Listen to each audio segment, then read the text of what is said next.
Hi friends, welcome to Sirimane. ಇವತ್ತಿನ day vlog continuation vlog ಆಗಿರುತ್ತೆ. ಹಬ್ಬದ ದಿನದ ವ್ಲಾಗ್. ವರಮಹಾಲಕ್ಷ್ಮಿ ಹಬ್ಬದ ದಿನ ನಮ್ಮ ಮನೇಲಂತೂ ಸಿಕ್ಕಾಪಟ್ಟೆ ಜನ ಇದ್ದರು. ಜೊತೆಗೆ ಸ್ವಲ್ಪ ಟೆನ್ಷನ್ ಕೂಡ ಮಾಡ್ಕೊಂಡಿದ್ದೆ ಬೆಳಗ್ಗೆನೇ. ಯಾಕೆಂದರೆ ಯಾವಾಗಲೂ ಅಷ್ಟೇ ನಮ್ಮಲ್ಲಿ ಪ್ರತಿ ವರ್ಷ ಹಬ್ಬದ ಹಿಂದಿನ ದಿನವೇ ಹೂವು ಎಲ್ಲ ತರಿಸ್ಬಿಡ್ತೀನಿ. ಬಟ್ ಈ ವರ್ಷ ಏನಾಯಿತು ಅಂದರೆ ನಮ್ಮ ಮನೆಯವ್ರಿಗೆ ಹೂವು ತೊಗೊಂಬನ್ನಿ ಅಂತ ಹೇಳೋದೇ ಆಯಿತು. ಯಾಕಂದರೆ ಅವ್ರಿಗೆ ಕೆಲಸ ಜಾಸ್ತಿ ಇದ್ದಿದ್ದರಿಂದ ಅವ್ರೇನು ಮಾಡಿದ್ರು, ನಿನ್ಗೆ ಯಾಕೆ ಬಿಡಮ್ಮ, ಹಬ್ಬದ ದಿನ ತಂದ್ಕೊಡ್ತೀನಿ, ನಾನು ಮಿಸ್ ಮಾಡಿದೆ, ನಾನು ತಂದ್ಕೊಡ್ತೀನಿ, ಸ್ವಲ್ಪ ಕೆಲಸ ಇತ್ತು ಅದಕ್ಕೆ, ಹಾಗಾಗಿ ಲೇಟ್ ಆಗೋಯಿತು, ಹೂವೊಂದು ಮಾರ್ಕೆಟ್ಗೆ ಹೋಗೋಷ್ಟರಲ್ಲೇ ಟೈಮ್ ಆಯಿತು, ಹೂವು ಯಾವುದೂ ಅಷ್ಟು ಚೆನ್ನಾಗಿರಲಿಲ್ಲ, ನಾನು ಬೆಳಗ್ಗೆನೇ ತಂದ್ಕೊಡ್ತೀನಿ ಅಂದರು. ನಾನೇನು ಮಾಡಿದೆ, ಹಿಂದಿನ ದಿನವೇ ಎಲ್ಲ ರೆಡಿ ಮಾಡಿ ಇಟ್ಕೊಂಡೆ. ಬೆಳಗ್ಗೆ 8 ಗಂಟೆ ಆದರೂ ಹೂ ತಂದಿಲ್ಲ. ನನಗೆ ಟೆನ್ಷನ್ ಆಗ್ತಾಯಿದೆ. ಅಡುಗೆನೇ ಶುರು ಮಾಡಿಬಿಟ್ಟೆ ನಾನು. ಏಕೆಂದರೆ ಇವ್ರು ಹೂ ತರೋಷ್ಟರಲ್ಲಿ ಅಟ್ಲೀಸ್ಟ್ ಅಡುಗೆನಾದರೂ ಮಾಡ್ಕೊಳ್ಳೋಣ ಅಂತ.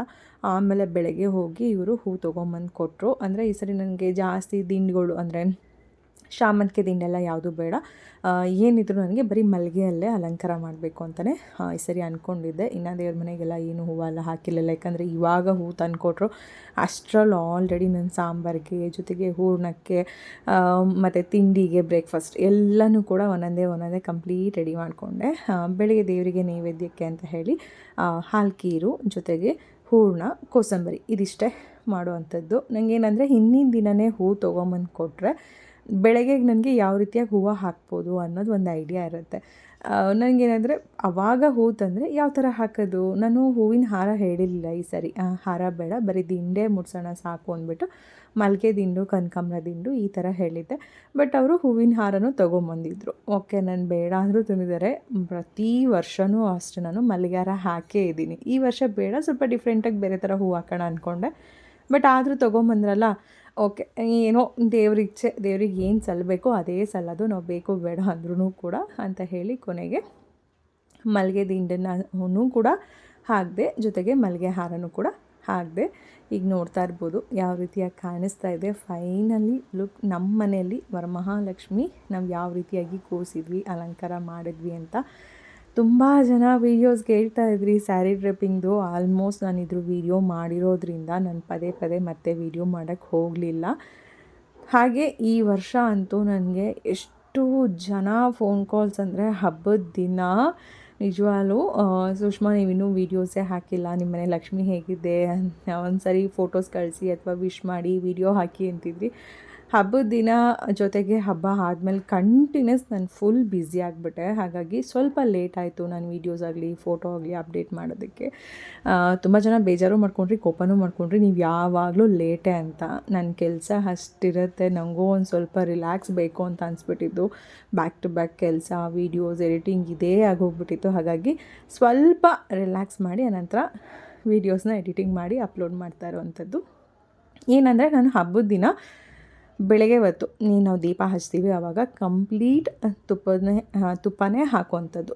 ತುಪ್ಪ ಸ್ವಲ್ಪ ಗಟ್ಟಿಯಾಗಿತ್ತು, ಹಾಗಾಗಿ ಅದನ್ನು ಬಿಸಿ ಮಾಡಿಕೊಂಡು ತುಪ್ಪ ಹಾಕಿ ತುಪ್ಪದ ದೀಪನೇ ಹಚ್ಚುವಂಥದ್ದು ಬೆಳಗ್ಗೆ ಮಾತ್ರ. ಆನಂತರ ನಾನು ತುಪ್ಪ ಖಾಲಿ ಆಗ್ತಾಯಿದೆ ಅನ್ಬೇಕಾದ್ರೆ ಎಣ್ಣೆನ ಹಾಕ್ತೀನಿ.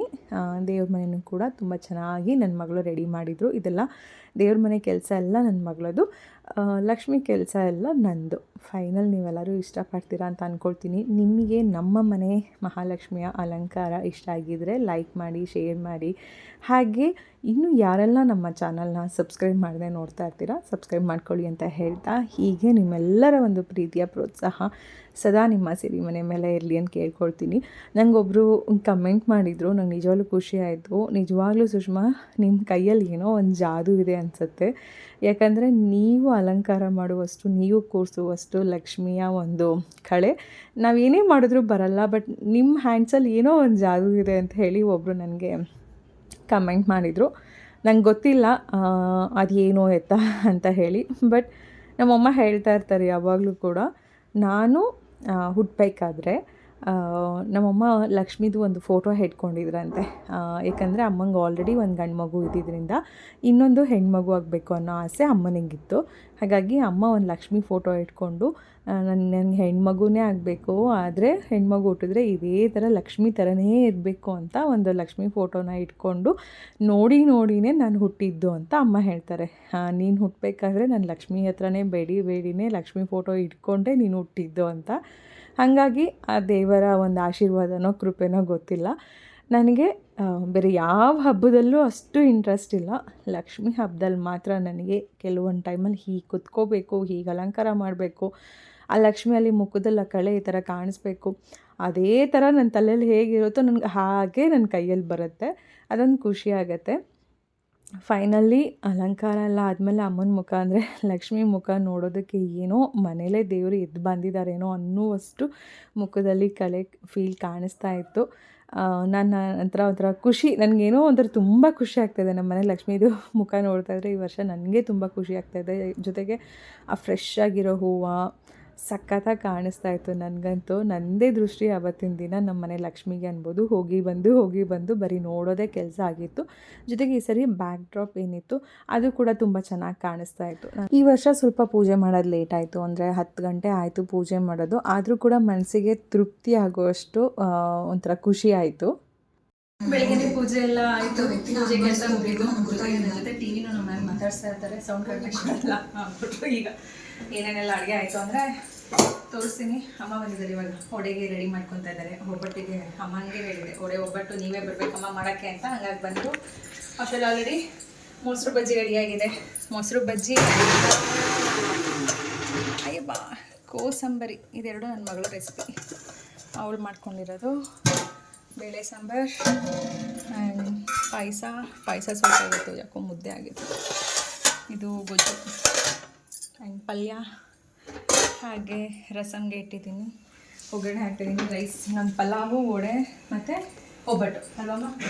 ಇಷ್ಟು ಮಾಡಿಕೊಂಡ್ರೆ ಆಲ್ಮೋಸ್ಟ್ ಆಲ್ ಮುಗೀತು ವಸಂತ ನನಗೆ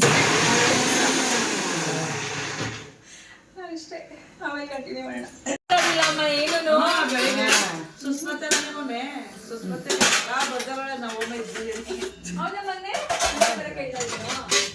ಮನೆಗೆ ಬರಕ್ಕೆ ರೆಡಿ ಇತ್ತಾ?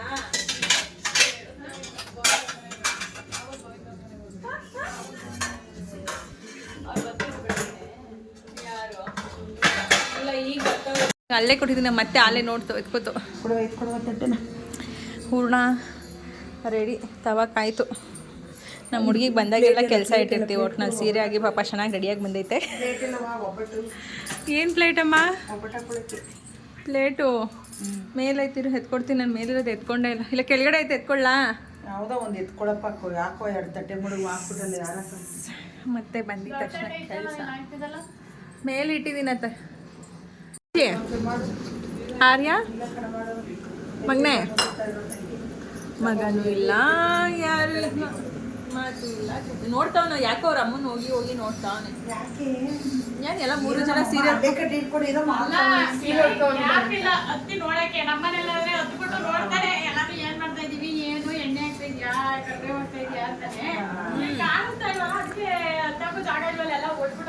ಏನೋ ಮಗ್ನೆ. ಎಲ್ಲಿ ಅಂಪೂರ್ಣಮ್ಮ? ಎಲ್ಲೋದ್ರ ಅಂಪೂರ್ಣಮ್ಮ? ಅವರಲ್ಲ ಅಂಪೂರ್ಣಮ್ಮ, ಅವರಲ್ಲ. ಅಲ್ಲಿ ನೋಡು, ಹೊರಗಡೆ ಹೋದ್ರು ನೋಡು, ಅಲ್ಲಿ ಹೊರಗೆ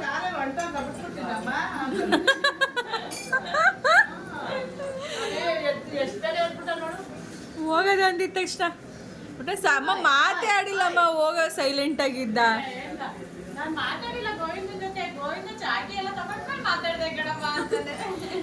ಅಲ್ಲ ಗೋವಿಂದ, ನಿನ್ನೆ ನಾವು ಗೋವಿಂದ ಅಂದ್ರೆ ನೀನು ನಮ್ಮನೆಯವ್ರನ್ನೇ ಗೋವಿಂದ ಅಂತೀಯ ಮಗನೆ ನೀನು. ಹೋಯ್ತಾಯ್ತು. ಪರ್ಪಲ್ ಕಲರ್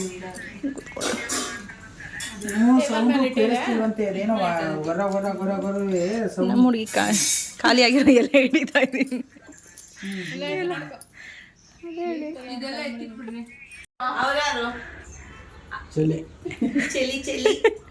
ಯಾರ್ದು ಮಗನೆ ಹ್ಯಾಪಿ ಬರ್ಡೇ? ಯಾರ್ದು ಹ್ಯಾಪಿ ಬರ್ಡೇ? ಯಾರ್ದು? ನಿಂದ.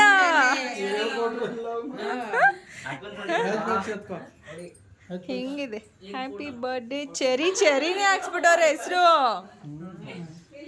ಅವಳ ಹೆಸರೇ ಹೋಗಿದೆ. ಏನವ ನಿನ್ನ ಹೆಸರು? ಚೆರಿ. ಗೋವಿಂದ, ನಿನ್ನ ಹೆಸರೇನು? ಅವ್ನು ಡ್ಯಾನ್ಸ್ ಮಾಡ್ತಾವನೆ. ಹಾಯ್ ಮಾಡ್ತಾ ಇದ್ದ. ಹಾಯ್ ಎಂದು ಬಿಡ.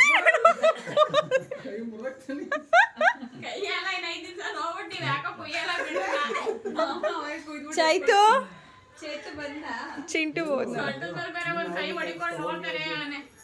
ಬಂದ್ರು ಇಲ್ಲೇ.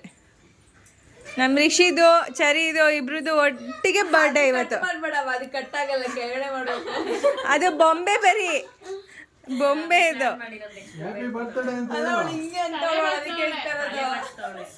ರಿಷಿ ಹ್ಯಾಪಿ ಬರ್ಡೇ ಹೇಳು ಮಗನೆ.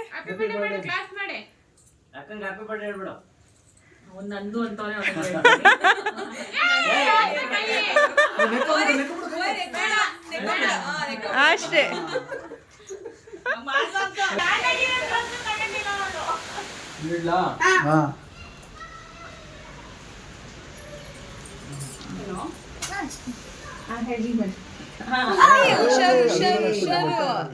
ಚಿಂಟ ಅಪ್ಪ ಹಚ್ತಾರೆ ಸುಮ್ನಿರ.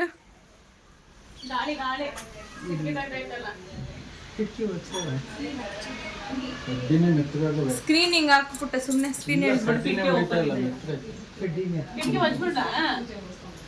ಇರೋ ಕಡ್ಡಿನೇ ಮೆತ್ತಾಗದೆ ಅಂತ ಅವ್ರೆ. ಗಾಳಿನೂ ಬಿಸ್ತದೆ ಸಂಜೆ ಆಯ್ತು.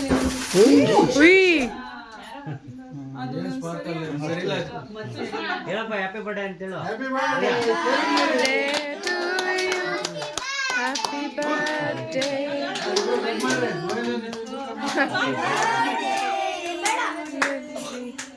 Happy birthday to you.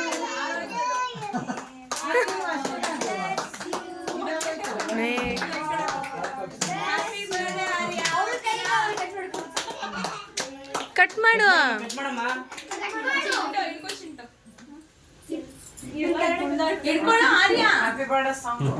ಅವನಿಗೆ ಹೆಂಗ್ ಕಟ್ ಮಾಡ್ತಾರೆ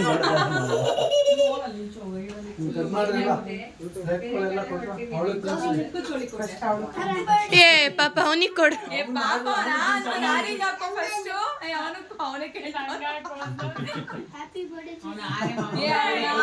Chintu Rishik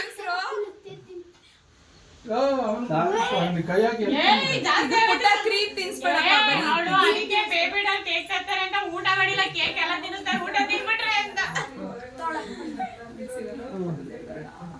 cake ನಿಂತಿಸಪ್ಪ ಅಕ್ಕನ್ಗೆ. Area cake ನಿಂತಿಸ ಅಕ್ಕನ್ಗೆ. ಯಾವ್ದು ಸರಿ ಅದು ಸ್ವಲ್ಪ ಒಳಗಡೆ ಕಟ್ ಮಾಡಿ ಅವಾಗ ಇದು ಸಮೇತ ಕೇಕ್ ಸಮೇತ ಬರ್ತಿಲ್ಲ, ಕ್ರೀಮ್ ಮಾತ್ರ ಬರುತ್ತೆ. ಸ್ವಲ್ಪ ಒಳಗಡೆ ಕಟ್ ಮಾಡು. ಒಂದ್ಸಲಿ ಚೈತನ್ಯ ಚಿಕ್ಕದ್ರಲ್ಲಿ ಮಾಡ್ಬಿಟ್ಟು ಡಬಲ್ ಸ್ಟೆಪ್ ಬರೀ ಕ್ರೀಮೇ ಇರುತ್ತೆ. ಕ್ರೀಮ್ ಜಾಸ್ತಿ ಡಿಸೈನ್ ಮಾಡ್ಬೇಕಂದ್ರೆ ಕ್ರೀಮ್ ಬೇಕೇ ಬೇಕಂತ ಬರೀ ತಿನ್ಸ್ಕೊಂಡ್ರೆ ನೀವು ಈ ಕ್ರೀಮ್ ತಿನ್ಸ್ಬೇಡಪ್ಪ ಚಿಟ್ಟದು ಬಾರಿಯ ಸಾಕು ಬಾರಿಯ ಇದೆ ಗಪ್ಪ ನಾನು ತಿಂತಾರಣ ಅನ್ಕೊಂಡು ಬಿಡಾದೆ.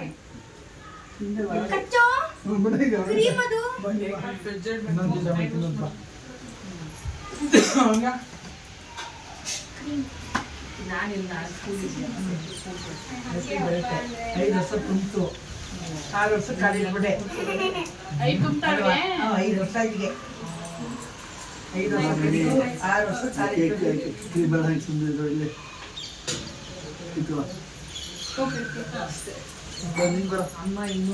ಬರ್ತಾಳೆ ಮೊಮ್ಮಗಳದು ಮಗನ್ಗೆ ಕತೆ ತಿನ್ನಿಸ್ತಾ ಇದೆಯಾ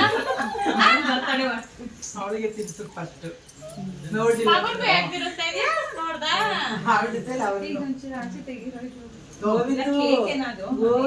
ಗೋವಿಂದಂದೇ ಬರ್ತಾರೆ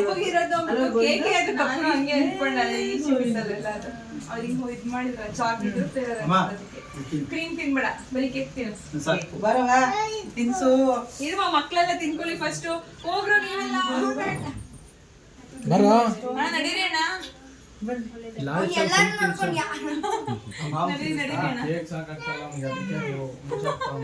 ಅವ್ನಿಗೆ ತಿನ್ಸ್ಬಿಡ್ರಿ ಯಾರಿಗೆ.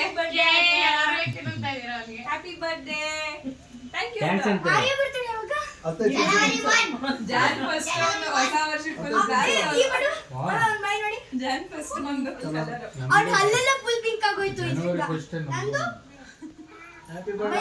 ಮಾವ ಅಂದ್ರೆ ಮತ್ತೆ ಅಂತವಳೆ.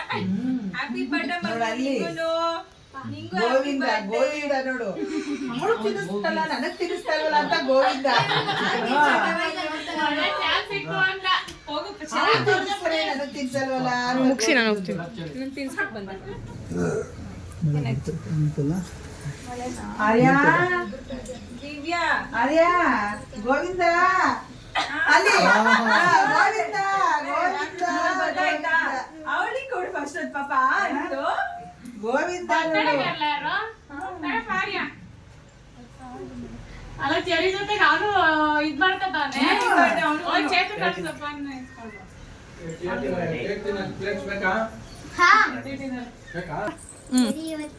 ಇನ್ನೊಂದು ಸ್ವಲ್ಪ ಕೇಕ್ ಕೊಡು ಅವ್ನಿಗೆ. ಅವ್ನ ಮನೆಗೆ ಹೋಗೋ ಜೊತೆ ನೀನು ತಿನ್ಸೋಣ. ನಮ್ದೆಲ್ಲ ಆಯ್ತು. ತಿನ್ಸ್ಬಿಟ್ಟೆ ಬಂದಿದ್ದು ಈ ಕಡೆ. Wish you many more happy birthday, Cherima. Happy birthday. ಮುದ್ದು ಮರಿಮಾ.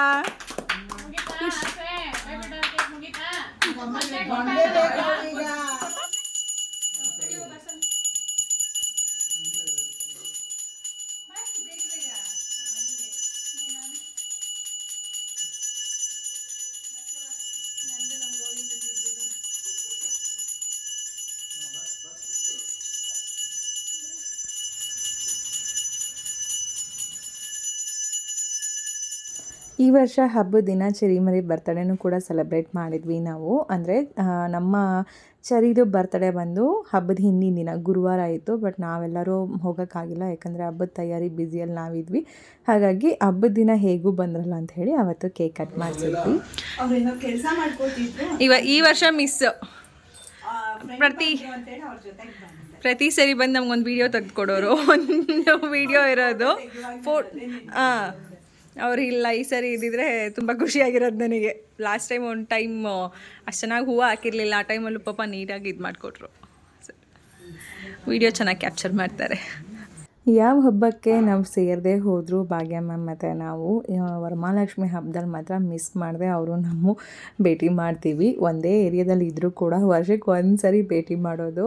ಅಷ್ಟು ಅವ್ರ ಕೆಲಸ ಅವ್ರು ಬ್ಯುಸಿ, ನಮ್ಮ ಕೆಲಸ ನಾವು ಬ್ಯುಸಿ ಇರ್ತೀವಿ. ಬಟ್ ಈ ಒಂದು ಹಬ್ಬದಲ್ಲಿ ಮಾತ್ರ ಮಿಸ್ ಮಾಡದೆ ಒಟ್ಟಿಗೆ ಸೇರ್ತೀವಿ. ಹಾಗೆ ಸಂಜೆ ಆದಮೇಲೆ ಸುಮಾರು ಜನನೆಲ್ಲರೂ ಅರ್ಶಿನ ಕುಂಕುಮ ಕರೆಯೋದಿತ್ತು. ನಮ್ಮ ಫ್ರೆಂಡ್ಸು, ಫ್ಯಾಮಿಲಿ ಮೆಂಬರ್ಸು ಸ್ವಲ್ಪ ಜಾಸ್ತಿ ಜನನೇ ಇದ್ದರು. ಹಾಗೆ ಸಂಜೆ ಆಗ್ತಿದ್ದಂಗೆ ನಮ್ಮ ಅತ್ತೆಯವರು ಮತ್ತು ಅತ್ತೆ ಮಗಳು ಎಲ್ಲರೂ ಕೂಡ ಅವ್ರ ಯಜಮಾನರು ಎಲ್ಲ ಬಂದಿದ್ದರು. ಊಟ ಮಾಡಿ ಅವರು ಕೂಡ ಎಲ್ಲ ಹೊರಟರು. ಇವಾಗ ಸಾಯಂಕಾಲ ಅಣ್ಣನ ಫ್ಯಾಮಿಲಿ, ನಾವು ಮತ್ತು ಅಮ್ಮನ ಕಡೆ ರಿಲೇಷನ್ಸು ಎಲ್ಲರೂ ಕೂಡ ಫುಲ್ಲು ಒಂಥರ ಹೇಗೆ ಅಂದರೆ ಈ ವರ್ಷ ಎರಡೂ ಕಡೆ ಅಪ್ಪ ಅಮ್ಮ ಎರಡೂ ಫ್ಯಾಮಿಲಿನೂ ಕೂಡ ಸೇರಿದ್ವಿ. ಜೊತೆಗೆ ಫ್ಯಾಮಿಲಿ ಫ್ರೆಂಡ್ಸ್ಗಳು ಕೂಡ ಸುಮಾರು ಜನ ಇದ್ದರು. ಈ ವರ್ಷ ಸ್ವಲ್ಪ ಮಳೆ ಬಂದಿದ್ದರಿಂದ ಅರ್ಶಿನ ಕುಂಕುಮಕ್ಕೆ ಓಡಾಡೋಕ್ಕೆ ಸ್ವಲ್ಪ ಹಿಂಸೆ ಆಯಿತು.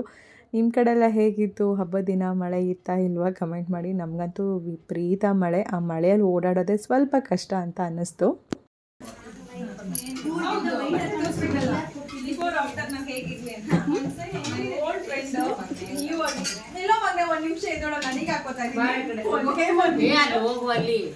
ಆಶೀರ್ವಾದ ಮಾಡಕ್ ನಿಂತವ್ರ. ಬಂದೆ ಅಂಕಲ್ ಒಂದ್ ನಿಮಿಷ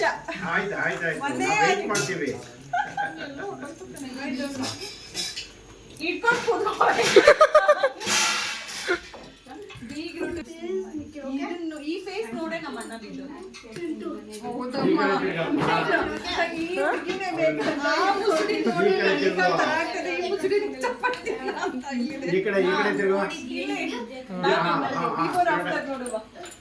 ಆಲ್ಮೋಸ್ಟ್ 16 ಇಯರ್ಸ್ ಬ್ಯಾಕ್ ನಮ್ಮ ಇಬ್ರದ್ದು ಫೋಟೋಸ್. ಈಗ ನಾವು ಹೇಗಿದ್ದೀವಿ ನನಗಂತೂ ನಿಜ ಒಂದ್ ಕ್ಷಣ ನಂಗೆ ಆ ಮೆಸೇಜ್ ಬಂದಾಗ ಯಾರಾದ್ರೂ ಫೇಕ್ ಮಾಡಕ್ಕಿರ್ಬೋದಾ, ಯಾರೋ ಫ್ರಾಡ್ ಸ್ಪ್ಯಾಮ್ ಕಾಲ್ ಅನ್ಕೊಂಡ್ಬಿಟ್ಯಾ? ಯಾರನ್ನ ಕಳಿಸ್ತಾರೆ ಎಕ್ಸಾಮು. ಆಮೇಲೆ ಝೂಮ್ ಮಾಡಿ 16 years ಅದನ್ನೇ ಹೇಳ್ತಾ ಇರೋದು. ಆಲ್ಮೋಸ್ಟ್ ನಂದು ಈಗ ಮದ್ವೆಗೆ 16 ವರ್ಷ ತುಂಬಿದೆ. ತುಂಬಿದೆ ನಂದು ಈಗ 16 ವರ್ಷ ತುಂಬುತ್ತೆ. ಇಬ್ರದ್ದು ಒಂದು 4 ತಿಂಗಳು ಡಿಫ್ರೆನ್ಸ್. 6 ಮಂತ್ಸ್ ಮದುವೆ ಆಗಿದ್ದು. ಅವ್ರಿಗೆ ಒಂದು ಸ್ವಲ್ಪ ವೈಟ್ ರೈಸ್ ಹಾಕೊಡ್ತಾರೆ. ಹೀಗಾಗಿ ಮತ್ತೆ ನಮ್ಮ ಒಂದು ಭೇಟಿಯಾಗಿದೆ. ಖುಷಿ ಆಗ್ತಾ ಇದೆ. ನನಗಂತೂ ತುಂಬಾ ಖುಷಿ ಆಗಿದೆ. ನಮ್ಮ ಓಲ್ಡ್ ಫ್ರೆಂಡ್ ಸಿಕ್ಕೋದು.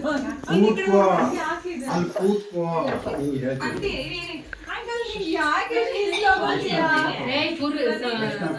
ಅಮ್ಮನೆ ಮಗಳು ನೀನು. ಅಲ್ಲ, ಆಯ್ತು, ಶ್ರೀನಿ ನನಗೆ ಎಷ್ಟೊಂದು ಗೊತ್ತಿಲ್ಲ. ಅದೇ ನಮ್ಗೆ ಹೊಟ್ಟೆ ತುಂಬ ಊಟ ಆದಷ್ಟು ಬೇಗ ಒಂದು ಮನೆ ಆಗಲಿ. ಅದನ್ನಂತೂ ಸತ್ಯವಾಗಿ ಹೇಳ್ತೀನಿ, ನೀವು ಮನೆ ಕಟ್ಟೋ 2010 ಮದುವೆ ಆಗಿ ನಾನು ಈಗಿರುವಂಥ ಏರಿಯಾಗೆ ಬಂದಾಗಿಂದನೂ ಕೂಡ ಇವರು ಅಂಕಲ್ ನಮಗೆ ಪರಿಚಯ. ನನ್ನ ಮಗಳು 1-2 ವರ್ಷ ಮಗು ಇದ್ದಾಗಿಂದನೂ ಅವಳನ್ನ ನೋಡಿಕೊಂಡು ಆಟ ಆಡ್ಸ್ಕೊಂಡು ಬೆಳೆಸ್ಕೊಂಡು ಬಂದರು. ಈಗಲೂ ಕೂಡ ನಮ್ಮ ಮಕ್ಕಳು ಎಲ್ಲೇ ಹೋದರೂ ಬಂದರು, ಎಲ್ಲಾದರೂ ಕಾಣಿಸಿಲ್ಲ ಅಂದರೂ ಮನೆ ಹತ್ರ ಹುಡ್ಕೊಂಬರ್ತಾರೆ. ಯಾವುದೇ ದೇವಸ್ಥಾನಕ್ಕೆ ಹೋದರೂ ಪ್ರಸಾದ ತಂದುಕೊಡ್ತಾರೆ, ಸತ್ಯನಾರಾಯಣ ಅಂಕಲ್ ಅಂತ ಹೇಳಿ. ಸುಮಾರು ಅವರ ಒಂದು ಭೇಟಿ ಬಂದು ಒಂದು 14-15 ವರ್ಷದ ಪರಿಚಯ. ಹಾಗಾಗಿ ಹಬ್ಬದ ದಿನ ಮಿಸ್ ಮಾಡಿದೆ. ನನಗೆ ಏನಾದರೂ ಒಂದು ಕೊಡುವಂಥದ್ದು ಅವ್ರ ಪದ್ಧತಿ. ಹೀಗೆ ಸುಮಾರು ಜನ ಅರ್ಶಿನ ಕುಂಕುಮಕ್ಕೆ ಕರೆದಿದ್ವಿ, ಎಲ್ಲರೂ ಕೂಡ ಬಂದಿದ್ದರು. ಈ ಸರಿ ಹೇಗಾಯಿತು ಅಂತಂದರೆ, ಎಲ್ಲ ಸರಿನೂ ನಮ್ಮ ಆಂಟಿ ನಾನು ಹೇಳ್ತಾ ಇರ್ತೀನಿ ವರ್ಷ ಅವರು ಅಂತ ಹೇಳಿ, ಅವರು ಅಂಕಲ್ ಎಲ್ಲ ಬರೋರು. ಈ ಸರಿ ಎಲ್ಲ ಮಳೆ ಇರೋದ್ರಿಂದ ಹೆಣ್ಮಕ್ಳೇ ಜಾಸ್ತಿ ಬಂದರೆ ಹೊರತು ಗಂಡು ಮಕ್ಕಳೆಲ್ಲ ಅಬ್ಸೆಂಟ್ ಆಗಿಬಿಟ್ರು. ಆಮೇಲೆ ನಂತರ ಸುಮಾರು ವರ್ಷಗಳ ನಂತರ ನಾವೆಲ್ಲ ಫ್ಯಾಮಿಲಿ ಸೇರಿದ್ವಿ. ಜೊತೆಗೆ ನನ್ನ ಫ್ರೆಂಡ್ ಕೂಡ ಸ್ವಪ್ನ ಅಂತ ಹೇಳಿ, ಎಷ್ಟೋ ವರ್ಷ ಆಗೋಯ್ತು, ಸುಮಾರು 15 ವರ್ಷ ಆಯಿತು ಅವರ ನಮ್ಮ ಭೇಟಿ. ಇನ್ಸ್ಟಾಗ್ರಾಮಲ್ಲಿ ನನ್ನನ್ನು ನೋಡಿ ಅವರು ಕಾಂಟ್ಯಾಕ್ಟ್ ಮಾಡಿದಂಥದ್ದು. ಎಷ್ಟು ಗ್ಯಾಪ್ ಆಗೋಗ್ಬಿಟ್ಟಿತ್ತು ಅಂದರೆ, ಎಷ್ಟೋ ಮರ್ತೋಗ್ಬಿಟ್ಟಿದ್ವಿ ನಾವು, ಫ್ಯಾಮಿಲಿ ಆಗ್ಬೋದು, ಫ್ರೆಂಡ್ಸ್ ಆಗ್ಬೋದು, ಎಲ್ಲನೂ ಮರ್ತೋಗ್ಬಿಟ್ಟಿದ್ವಿ. ಫೈನಲಿ ಈ ವರ್ಷ ಎಲ್ಲರೂ ಒಟ್ಟಿಗೆ ಸೇರುವಂತಹ ಒಂದು ಸಮಯ ಸಂದರ್ಭ ಬಂತು. ಅಮ್ಮನ ಅಕ್ಕ ಆಗ್ಬೋದು, ನಮಗೂ ಕೂಡ ಅಕ್ಕ ಆಗ್ಬೋದು, ಎಲ್ಲರೂ ಒಟ್ಟಿಗೆ ಸೇರಿದ್ವಿ. ಚೆನ್ನಾಗಿ ವರಮಹಾಲಕ್ಷ್ಮಿ ಹಬ್ಬ ಆಯಿತು, ಚೆನ್ನಾಗಿ ಮಾಡಿದ್ವಿ. ಫೈನಲಿ ಇವಾಗ ದೇವರಿಗೆ ಆರತಿ ತೆಗಿತಾ ಇದ್ವಿ. ಹಾಗಾಗಿ ಅಮ್ಮ ಹೇಳ್ಕೊಡ್ತಾಯಿದ್ರು. ಫಸ್ಟ್ ಅಮ್ಮನೇ ಮಾಡಿದ್ದು, ಆನಂತರ ಅಮ್ಮ ಅಂದರು ಇನ್ನೊಂದು 5 ಜನ ಇಟ್ಕೊಂಡು ನೀವು ಕೂಡ ಮಾಡಿ ಅಂತ. ಹಾಗಾಗಿ ಮತ್ತೆ ಅಮ್ಮ ಹೇಳ್ಕೊಟ್ಟ ಹಾಗೆ ನಾವು ಕೂಡ ಮಾಡಿದ್ವಿ. ನಾನಂತೂ ಯಾವಾಗಲೂ ದೇವರಿಗೆ ಲಾಸ್ಟ್ ಆರತಿ ಮಾಡಲ್ಲ, ಅಮ್ಮನ ಕೈಲೇ ಮಾಡಿಸೋದು. ಈ ವರ್ಷ ಎಲ್ಲರೂ ಇದ್ವಲ್ಲ, ಅದಕ್ಕೆ ಅಮ್ಮ ನೀವುಗಳು ಎಲ್ಲರೂ ಸೇರಿ ಮಾಡಿ ಅಂದರು. ಎಲ್ಲರೂ ಸೇರಿ ಮಾಡಿ ಆನಂತರ ಫುಲ್ ಫ್ಯಾಮಿಲಿ ಎಲ್ಲ ಕೂತ್ಕೊಂಡು ಊಟ ಮಾಡಿದ್ವಿ. ತುಂಬ ಚೆನ್ನಾಗಿತ್ತು ಈ ವರ್ಷ ಹಬ್ಬ ಆಗ್ಬೋದು. ಜೊತೆಗೆ ದಿನ ಹೋಗಿದ್ದು ಮತ್ತು ನಮ್ಮ ಮನೆಯ ಒಂದು ಲಕ್ಷ್ಮಿ ಅಲಂಕಾರ ಎಲ್ಲನೂ ಕೂಡ ತುಂಬಾ ನನಗಂತೂ ಇಷ್ಟ ಆಯಿತು. ನಿಮಗೂ ಕೂಡ ಇಷ್ಟ ಆಗಿದೆ ಅಂತ ಭಾವಿಸ್ತಾ ಮತ್ತೆ ಸಿಗೋಣ ಇನ್ನೊಂದು ಬ್ಲಾಗಲ್ಲಿ.